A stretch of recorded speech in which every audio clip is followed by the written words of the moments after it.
Hello friends, welcome to ED action. இன்றைக்கி வந்து ஒரு சூப்பரான சிம்பிளான நுரையீரலில் வந்து கிரேவி தாங்க செய்ய போகிறேன். இது சாதத்தோடு சாப்பிட்றதுக்கு ரொம்ப நல்லாயிருக்கும். சப்பாத்திக்கு, இட்லி, தோசைக்கு ரொம்பவே சூப்பராக இருக்குங்க. இந்த வீடியோ பார்க்குறவங்க லைக் பண்ணுங்கள், ஷேர் பண்ணுங்கள், சப்ஸ்கிரைப் பண்ணுங்கள். இப்போ வாங்க நம்ம வீடியோக்குள்ளே போகலாம்.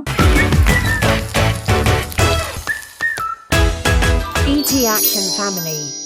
இப்போ பாருங்கள், நான் நுரையீரல் எடுத்து நல்லா சுத்தமாக கழுவி எடுத்துருக்கேங்க. பொடிசாக கட் பண்ணியிருக்கேன் பாருங்கள். கட் பண்ணிவிட்டு இதை நல்லா கழுவி எடுத்துட்டேன். கழுவி எடுத்துகிட்டு இப்போ நம்ம வந்து குக்கரில் தாங்க இதை செய்ய போகிறோம். இப்போ செய்ய ஆரம்பிச்சிடலாம். இப்போ அடுப்பு ஆன் பண்ணி ஒரு குக்கர் வச்சுருக்கேன் பாருங்கள். இப்போ வந்து கொஞ்சமாக தான் எண்ணெய் சேர்க்குறேன். ஒரு 3 டீஸ்பூன் அளவுக்கு தாங்க எண்ணெய் சேர்க்குறேன். எண்ணெய் ரொம்ப அதிகம் வேண்டாம். இதில் இருக்கிற கொழுப்பு சத்துக்களே எண்ணெயாக வரும். இப்போ வந்து எண்ணெய் காஞ்சிருச்சு. இப்போ வந்து 1/4 ஸ்பூன் சோம்பு, 1/4 ஸ்பூன் சீரகம் போட்டுக்கரலாங்க தாளிக்கிறதுக்கு. இப்போ இது கூடவே ஒரு கொத்து கருவேப்பிலை சேர்த்துக்கலாம். சேர்த்துட்டு இப்போ வெங்காயம் வந்து பெரிய வெங்காயமாக 3 வெங்காயம் எடுத்து நீல வாக்கில் தாங்க கட் பண்ணியிருக்கேன். அதாவது பிரியாணிக்கு கட் பண்ணோம்ல அந்த மாதிரி தான் கட் பண்ணியிருக்கேன். இது வெங்காயம் வந்து கொஞ்சம் செவந்து வரட்டுங்க. அது வரைக்கும் வதக்கிக்கிறலாம்.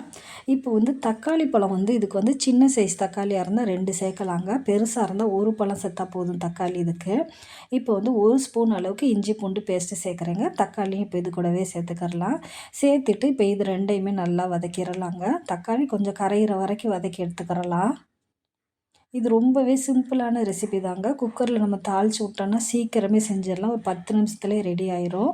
இப்போ பாருங்கள், தக்காளியும் இஞ்சி பூண்டும் நல்லா வதங்கிருச்சு. இப்போ வந்து நம்ம கழுவி சுத்தப்படுத்தி வச்சுருக்கிற நுரையீரலையும் அதோட சேர்த்துடலாங்க.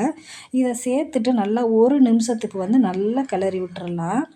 இது இந்த மாதிரி வதக்கையில் வந்து இதிலேருந்து தண்ணி விடுங்க. இந்த தண்ணியை பார்த்துட்டு நம்ம தண்ணி ஊற்றிக்கிறலாம் தேவையான அளவு. இப்போ 1 நிமிஷம் நல்லா வதக்கிட்டேன். இது கூட வந்து 1/4 ஸ்பூனுக்கும் கம்மியாக தாங்க மஞ்சத்தூள் சேர்க்குறேன். ஒரு 1/2 ஸ்பூன் அளவுக்கு கரம் மசாலா தூள் சேர்க்குறேன். இப்போ வந்து நான் குழம்பு மிளகாய் தூள் தான் சேர்க்குறேன். அதில் மஞ்சத்தூள் நான் சேர்த்துருப்பேன். அதனால் கொஞ்சமாக தான் மஞ்சத்தூள் சேர்க்குறேன். நீங்கள் தனி மிளகாத்தூள் போடுறதுனா 1 ஸ்பூன் அளவுக்கு தனி மிளகாத்தூள் போட்டுட்டு 2 டேபிள் ஸ்பூன் அளவுக்கு வந்து தனியாத்தூள் சேர்த்துக்கிறலாங்க. அப்போ தான் நம்மளுக்கு கரெக்டாக இருக்கும். நான் இப்போ வந்து எல்லாம் கலந்த பொடின்றனால 3 டீஸ்பூன் அளவுக்கு சேர்த்துருக்கேன்.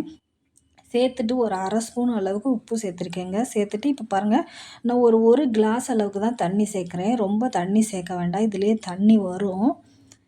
இது பாருங்கள், தண்ணி சேர்த்துட்டு இது எல்லாமே நல்லா மிக்ஸ் பண்ணிக்கிறலாம். மிக்ஸ் பண்ணிவிட்டு இப்போ குக்கரை நம்ம மூடி வச்சு இப்போ நான் ஒரு 5, 6 விசில் வச்சு எடுக்க போகிறேங்க. அப்போ தான் வந்து நம்மளுக்கு வந்து நுரையீரல் வந்து நல்லா வெந்துட்டு நல்லா சாஃப்டாயிருங்க. அது வரைக்கும் வேகிறதுக்குன்னா ஒரு 6 விசில் வச்சா தான் கரெக்டாக இருக்கும். நம்ம 2 விசில் 3 விசில் வச்சு எடுத்துட்டோம்னா கொஞ்சம் வந்து ஹார்டாக இருக்கிற மாதிரி தான் இருக்கும். இங்கே பாருங்கள், நான் ஒரு 6 விசில் வச்சு எடுத்துருக்கேன் பாருங்கள்.